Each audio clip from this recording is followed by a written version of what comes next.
This is just not working.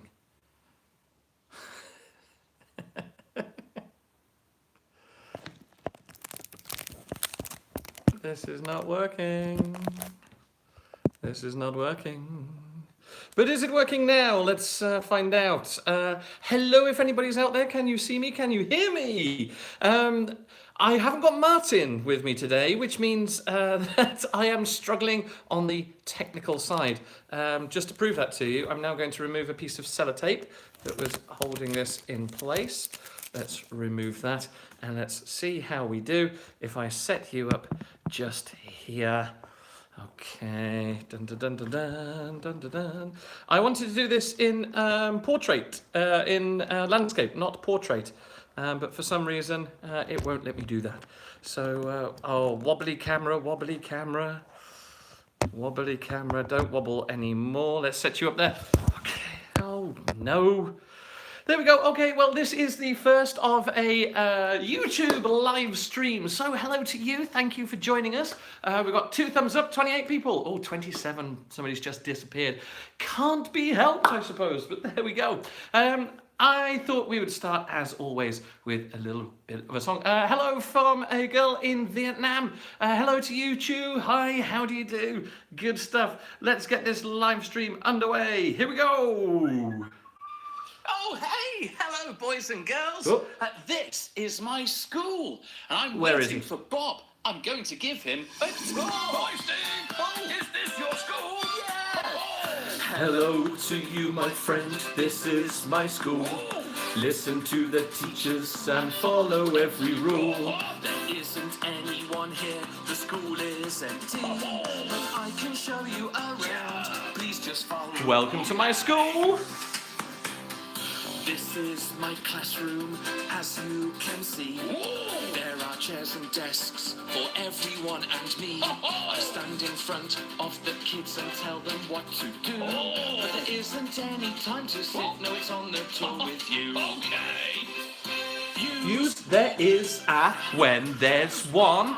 Then use there aren't a when it's gone. Use there are some when there's more than one. Then use there aren't any. Don't get it wrong. But if you can't count 1, 2, 3 for things like bread, meat, sugar, or tea, use there is some or there isn't any. Follow the rules, make your teacher happy.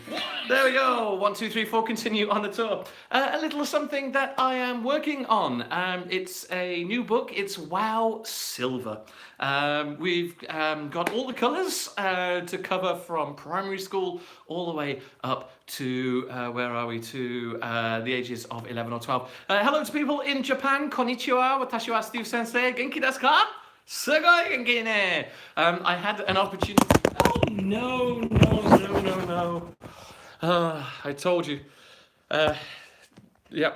Well, I'm not very technically wise, I'm afraid, and I think that's actually showing today, isn't it? But there we have it. I had a chance to practice my Japanese. Last week I was at the OMEP conference, which is it's an organisation, an NGO that looks after child development and education from 0 up to 8.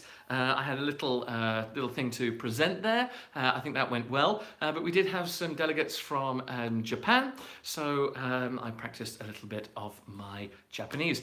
Hello to you, Sialin, I hope that's right, in Turkey. Hi, how do you do? Thank you so much for joining us. I think you can just see there's lots of dead space here. I definitely need to try to set this up a little bit better. Hello to you. We've got some, is it Rosalina in Brazil? Hi, how do you do? And my role model, that's great. Thank you kindly. Would be nothing without you. And some followers in Kazakhstan. That's absolutely fantastic. Mexico City, we truly are. We're going global. We're going around the world. And Hang Mei in Vietnam as well. Welcome to you all, and thank you so much for joining me on this T for Teachers Live. My name is Teve, the S is somewhere gone. I hope you can have a little cup of tea. I will try to answer your questions as I can. Yes, Zara said, can we ask questions now? Yes, you can. Now would be a good time. So please do. I've managed to print off from our Facebook page at What's English. I printed off one or two questions that you've had there. Puerto Verde in Costa Rica, hello to you. Hi, Tajikistan. I think that's fake R. Right, okay, there we go. And please call my name. It's Julie. Hello to you. Okay, and Yuan Jeong. Hello, I'm from South Korea. Hi, how do you do? We are hoping to be doing something in South Korea. We were talking with another business there that want to use some technology to actually real live green screen the students into one of the Steve and Maggie clips. And of course, Maggie is here with me as ever. Hello! So she's going to be just sitting here watching over us. I must apologise that I'm not feeling 100%. I have a little bit of a headache, and I think it's something to do with having a very nice, very relaxing Thai massage. But I think it's loosened up a few things in me, and I'm trying to get the toxins out, but it's giving me a little bit of a headache. So I hope I can stay with you, I can stay fun, interesting and engaged with you, and also answer your questions. I want to bring you up with some of the news and maybe have a little game as we go along for it. So I thought I might start off with a game here. Okay, here's one. It's two truths and a lie, if you can read this. Okay, I want you to say which one you think is the lie. So either put number 1, 2, or 3 for the lie. So here are the options. I was a private detective. Okay, that's option number 1. If you think I'm lying about that, then type 1. Option number 2 was that I was an international trampoline artiste. Okay, so put 2 if you think that's a lie. Okay, and number 3, I was a drummer in a successful band. That's option number 3. Which one do you think is a lie? Okay, Zara, don't disappear on me, Zara. Okay, you said, I have a problem with parents' reactions. They always ask me what's happened in the class, what's going on. It makes me so nervous because I am a rookie teacher. Okay, there's a couple of things that you can do for this. I think first of all is really try to ask the parents not to ask what the children have done immediately after the lesson, because of course when they come out the lesson there's so much new information going around their heads. They're obviously finished maybe on hopefully a fun activity, and you know, they then can't really express what they've actually done in the class. So I think what you can do is you can just give them, at the end of each month, make sure they do take something home. I know there are quite a number of kindergarten teachers that are teaching English that don't want to use books. But books are fantastic for keeping an eye on progress. Here's one of ours. Yes, here we go. It's the WOW course. And in this book, they're doing something perhaps very simple here. They're just going around and around to make a circle to fill in Steve's fancy dressed teddy bear costume. They are perforated, so you can pull out that page. The children can take it home, they can put it on the fridge, and then the next day when they're walking past, perhaps the parent can then say, oh, that was from yesterday. So what's this area here on Steve's body? That's a tummy. So that they can actually show what they know. The other piece of advice I've got for you is just record a little clip of the lesson. Then you have control as to what they see. And as you're a new teacher, you don't want to just record and show them something that maybe didn't necessarily work. Although even as an experienced teacher, you always get something that doesn't necessarily work. So you just have to try to smooth over those and get on with your lesson. So I would say perhaps record your lesson and set up a nice little camera in the corner. You can edit it so that you can say, okay, this month I'll show you these. Post it up on YouTube. YouTube is fantastic. You can keep it private so it doesn't have to go across the whole world. Not everybody is watching you teach English. But the parents can then at least you can send them the link and they can see what the kids are doing, and that way they can actually see them speaking. Very often the parents, they want to see value for their money, and for them, of course, that's when the children are speaking English. But as teachers, we know that it's building up that reservoir of language is just as important as being able to name 5 or 6 things in English. So I hope that helps. I hope that gives you just a little bit of a boost. Also, recording yourself in the lesson can be a very, very good way for you to learn from yourself. It's horrible having observations, but really they do help. And if you can observe yourself, then I think that can be very useful for you. Okay, let's take a look at 1 or 2 other questions that we've got coming in, and fantastic. It's wonderful that that you're posting these in. We've got Rashimi. Hello to you. Hi, Steve. How will I teach my son sight words? Okay. Yes. The thing about English is it's not as phonetically written as many languages. And of course, this can be quite demoralizing for the children at the start. For this reason, I would say we should start with the reading and writing a little later. I actually kind of think that we start reading and writing too young in the UK. Typically, we start about 4 or 5 years old in the sort of the reception class. You start with phonics. Of course, you're teaching them, you know, A, apple, B, banana, and then you want to go on to numbers, and first number is O, N, E, on, which is 1, T, W, O, T, W, O, twa, which is 2, and then, of course, a lot of the kids do find it very difficult. I think obviously the children, they do need to know a lot of the words. They need to know the language before they're actually reading it, because many of the words you might actually need to guess. You specifically asked me about sight words. One thing that I've noticed is great for sight words, and let's stick with the example of 1, 2, 3. Forgive my very old note paper, but perhaps if we write here, I'm going to put here 2, if you can see that. Okay, so I've just written 2. And for a lot of the sight words, it can be very useful just to pop around it a little frame. Okay, so you can actually see this frame around the sight word. And this will help not only the child to actually see the whole word, but to actually see the shape of the word. And as there are so many sight words in English, I think having a lot of these and recognizing the shape can be very useful. I have seen for dyslexic children that especially have difficulty with B and D, something I had a lot of trouble with when I was at school. Which way round does B go? Which way round does D go?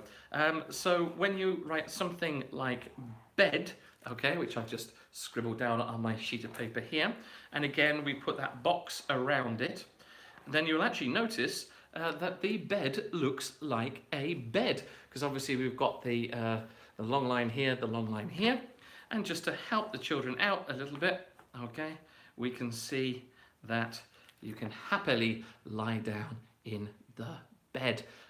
So a lot of these sight words can be helped out by actually using that little technique. So I hope that helps. I hope that's something useful for you. The thing is repetition, repetition, repetition. A lot of teachers and a lot of people at home at the reading stage, they do put sticky notes around the room. So if you've got a lamp like this, okay, put on a sticky note that says lamp, maybe show the shape of the word as well. And you can start to play some games there, have a little bit of fun, and see how you do. All right, I'm not keeping up with the comments as fast as I should, so please do repost your comments and I'll try to catch it as it comes in. Okay, we have somebody from Egypt. I recently moved to London, moved from London to Egypt and started working in a nursery. I tried your activities and techniques, and let me tell you, I received the best feedback. Thank you so much. Yay, great. I thought you were leading into a big question, but it's a big thank you. Thank you, because I can give ideas, we can give lots of different things on YouTube to help practice, but it is you, the teacher, that is the single most important important factor in the classroom, and that will never change. I've been working very hard on producing lots of materials, lots of fun stuff for the kids, but if you give fantastic resources to a bad teacher, a teacher that just doesn't care, the lesson will be bad. It's one of the reasons that we don't put our materials on public sale. We do want to make sure the teachers have gone through some basic training, know how to work with the books, and can use them effectively, and therefore we know that with the great resources and a good teacher that's interested in how to use the books correctly, the lessons are going to be great. So thank you really is 100% the reason they're going. Okay, so you've got Rod saying, you're so hot. I am. I'm really hot. It's maybe time just to have a little bit of iced tea. So there we go. I'll take a little drink of that. Okay, so Salen, hello. I like your videos. I work hard to learn English in Turkey. The very best of luck to you with that. Right, I've just worked out how to scroll back and see your comments. Right, okay. It's a learning process, isn't it? As you may have known, we've been doing Tea for Teachers, and we've been doing live streams over on Facebook on our @What'sEnglish account. You can check that out. There's lots of materials there. We've also just recently uploaded the last 2 live streams from Facebook on this site, on the What's English site. So let's go through. Okay, Steve, what do you think about homeschooling and unschooling? Okay, I'm not entirely sure what you mean by unschooling. I guess you mean as a very young child to not actually attend kindergarten or a nursery or a play school until they're ready for school. I assume that's what you mean. I think that obviously the most important period of child development is the very early ages. In the OMAP conference, we were discussing and talking about development of children, and there was a nice little statistic that I enjoyed.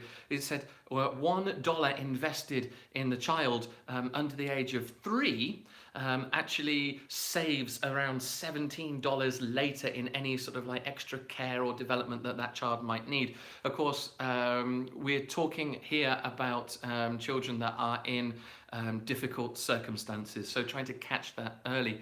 Now, being around mum and dad and the parents, especially for like the first 3 years, building up a good bond, I think is priceless. I would kind of say that so long as the parent starts to get the child engaged, going to different activities and different clubs and going along so that the child has the opportunity to meet other children and develop socially. I think that's the same with homeschooling. Homeschooling can be great in terms that you can focus, really focus on your child's needs and their development goals and you know, all of these sort of things, so long as there's plenty of activities to get them socially involved with the wider community. Okay, so hopefully that answers that question there. Okay, Doe says boring. Terribly sorry about that. I can't keep everybody entertained all the time, can I? But I do try.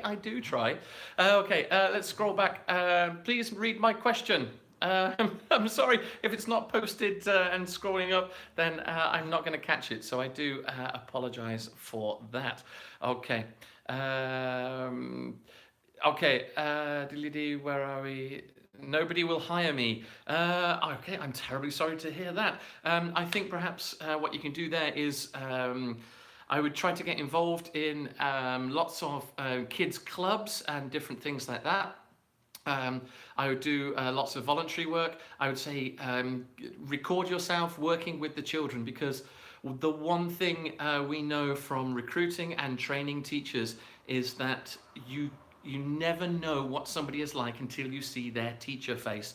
As part of the recruitment process, when we were hiring lots of teachers, we're concentrating more on developing materials now. But one thing we asked them to do is to record themselves in front of children, or to record themselves in front of the camera as if the camera were the children that they are actually teaching. So people really need to see your teacher face. So I would strongly suggest, along with your CV, send them a video of you working with the kids, so they can really see how the kids take to you and how you get involved with the kids.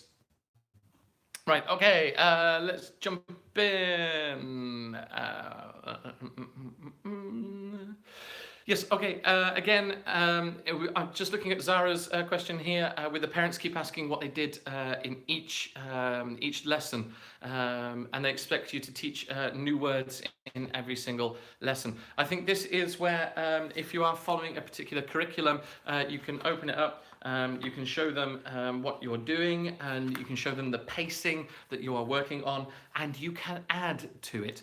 A lot of the children's textbooks may seem like there's only a very small number of new words. But around that, there's all the passive language, there's the incidental language that we're building up with the children. Okay, so there we go. Okay, will this recording be uploaded? I hope so. I can't guarantee, because I like computers, but computers don't like me. And I think there might be a little bit of Maggie magic involved in there. So hopefully this will stay up on YouTube. This is the first of the YouTube live streams. I will be doing them on the first Thursday of every month. So get your questions ready. That's when we can do a T for Teachers. Okay. So let's jump in. Yes. How many hours per week should I consume my child into English? He is 8.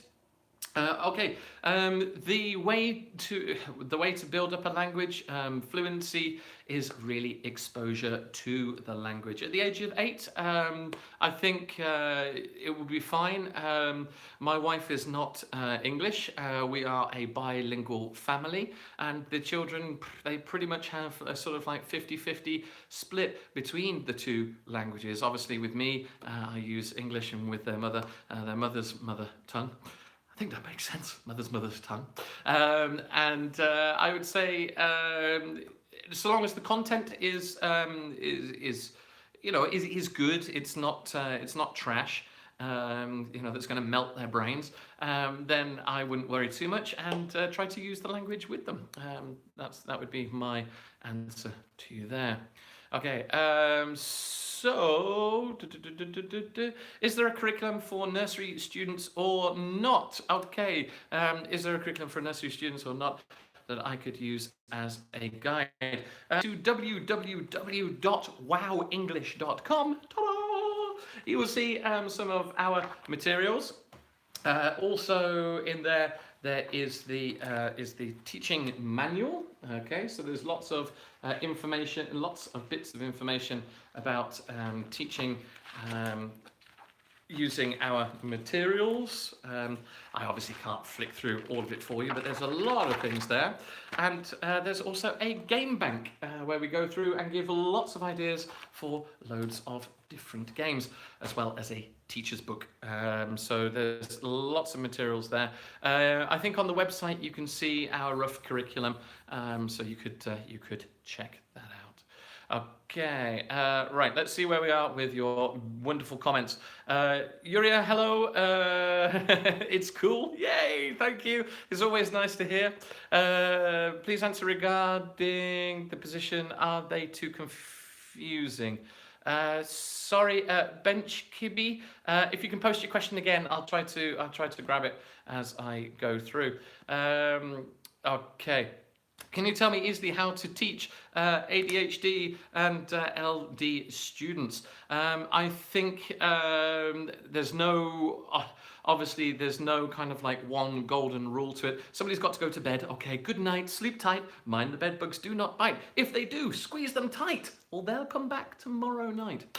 So if you've got to go to bed, thank you for joining us, and to do sleep well. I was going to say there's no sort of like golden rule, or there's no one specific approach to teaching children with ADHD, these attention deficit disorders, and my advice from my limited knowledge, and I'm not an expert on this, my limited knowledge is I think routine is key.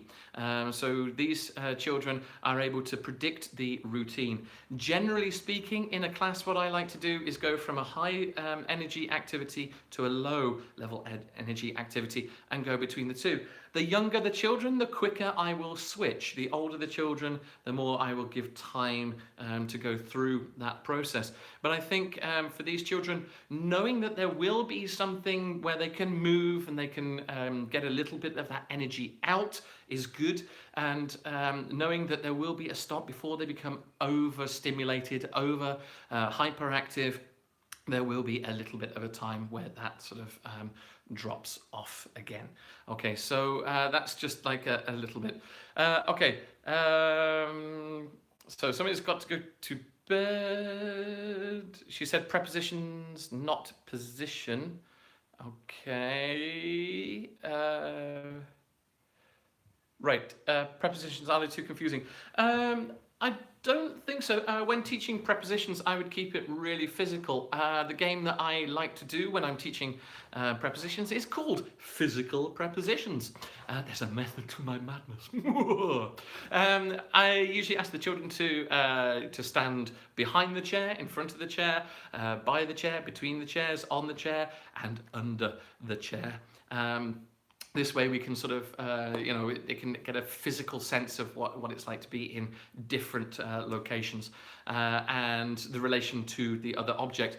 What I do try to do in physical prepositions is to drill the target vocabulary as we're there. So of course if I say, okay, please stand behind the chair, and then I ask the class, where are you? We say, I'm behind the chair. And trying to keep it really visual, I think, is probably the key for that. Okay, I did say, oh, thank you very much. Somebody said I'm their favourite teacher. That's really very, very kind of you to say so. So I will try to upload this onto the What's English channel. I'll also try to make sure it's better quality for next time, so it's a little nicer for you to watch this. I have got just one or two quick questions that I want to rattle off from here. I will be looking as your comments as and when they actually do come in. So we had a message from Anna who said that she's a primary school teacher, recently started teaching in kindergarten. She wants her classes to be funny, but she doesn't feel very outgoing and a little bit conservative. How can she overcome this? And she said she can't sing. I think almost everybody thinks they can't sing, and I think if you give it a go, and the fact that the kids see that you are giving it a go means that they will give it a go, and the fact that you're not perfect really doesn't matter. But you said, how can you go about changing your personality to sort of to be a bit more outgoing and more spontaneous? My advice to you here is probably, well, don't. There are many different types of people in the world, and I think the children can see when you are not being natural. I think some of that spontaneity might come with more experience of teaching. You do say that you're new to teaching kindergarten kids. I think experience and planning. Once you've got, your lessons are well planned and you know that the approach you're taking is working, you build up more experience. I think that then gives you the freedom to be a bit more spontaneous. But I would say don't try to be something you are not. What you could do is take on an alter ego, perhaps bring a puppet. So having a puppet that can be a little crazy, fly around the room, tickle the children, and just have a little bit of fun that way means that you're putting it on to the others. Okay, so I hope that one helps there. Let's take a little look at something from Angie. Hello, Angie, to you. I hope that you might stumble across this live stream and realize I've answered your question from Facebook here. You say you're teaching young learners and you currently started having a small group of 4 children. The problem is that 2 of the children are extremely shy and they don't want to do anything. This can be a problem, and of course it can start to spread. And I think Angie said it's happening in her class. 1 or 2 children that don't want to get involved are then spreading that sort of that negative feel to the other kids. What I would say to you here is really just continue as you're doing. Try to have fun and engage with the children that do want to get involved. Ask the others to if they want to step in, if they want to come in. It may take a little bit of time and hopefully they will do it. If not, then you may have to look at perhaps dividing that class up, maybe putting the more outgoing kids in a class that works for them. It can be very difficult. I just wish you the best of luck with that. Okay, let's have a look at Saleme. Hello to you, Saleme. Hi, Mr. Steve. I'm from Iran, and my daughter loves your videos. Sorry, and you said I don't know what to download your videos. Please don't download the videos off YouTube. That is illegal. That breaks the copyright. And of course, it's a little bit of the advertising on YouTube that means that we can afford to create new content.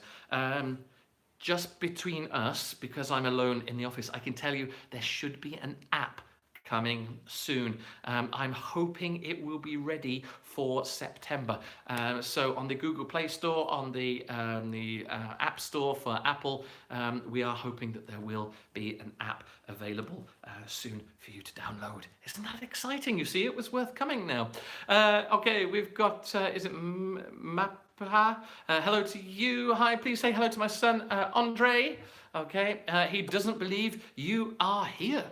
Well, yes, it is really me. It's absolutely me, Andre. So hello to you, Andre. Do take care. And thank you for watching me and Maggie on Wow English TV. Okay, somebody else is Iranian too. Zara is Iranian too. Fantastic. That is absolutely wonderful to know that we have fans in Iran. We have been looking at ways of distributing the books to as many countries as possible, and I know that Iran was particularly difficult, so I do apologize, and I hope there's a way that we can get around it in the future. Okay, okay, excellent. We know that Celine has been made very happy. Thank you to you. Okay, Bench Kai. Hi, Steve. Do we say there weren't trees in the garden or at the park? I really get confused. Yeah, here in the negative we say there weren't any trees, but I would probably keep it in the present tense and say there aren't any trees in the park. If we want to stress it, then I would say there were never any trees in the park. I hope that helps you there with a little bit of linguistics. Okay, Salome asks, what's your email? You can email me at hello@whatsenglish.com. So, what's English? WATTS English. hello@whatsenglish.com. It would be wonderful if you have some pictures that the kids have drawn and they want to send. We post up on Facebook, I think once a month. We showcase a piece of art or a little video showing the children working with the DVD clips or indeed working with the books. On Facebook at the moment, there's many wonderful pictures of the children who have graduated this year. They've completed their course, so there's a lot of happy people there. Okay, so that's my email address, and I think Andre is delighted. That's absolutely wonderful to hear. Okay, I'll take 1 or 2 more, and then I really must stop. As I said, I had a Thai massage, and I think they've mixed up my yin and my yang. I'm feeling all at sixes and sevens, as we say, when you feel confused and mixed up. Thanks for the best reply. I'm ready to use your songs in my classroom. After that, the ADHD students get charged. Thank you. Good. Okay. No. All right. Sorry. Ben Jacoby, I've got your question wrong. Apparently, no, Steve. I mean the park or at the park, or is it in the park? I would typically say at the park, unless you are actually there. If my mum calls me on the phone, where are you, Steve? Oh, I'm in the park. But I would tend to usually stick with at. Yeah, I'm at the park and I'm going to the park. Okay, do you have books sold in Egypt? If not, what stores are they sold in London? You need to get in touch with us. You need to send an email to info@whatsenglish.com to find out if we are able to sell in your country. Again, one of the reasons we don't put them across, we don't put them on general public sale is because, we do want to maintain standards. My face is everywhere in the books, as I think you will see. Okay, I am absolutely everywhere, and I want my face to be associated with good language lessons. So as part of the materials, you're also signed up for the online training, which should be available soon, and that way we can maintain standards. But if you send us an email to info@whatsenglish.com to find out if we're able to sell in your country. And we are looking for distribution and franchise partners in these different locations. Of course, if we're sending just one book to a country, the time and effort that takes means that we're not able to supply schools.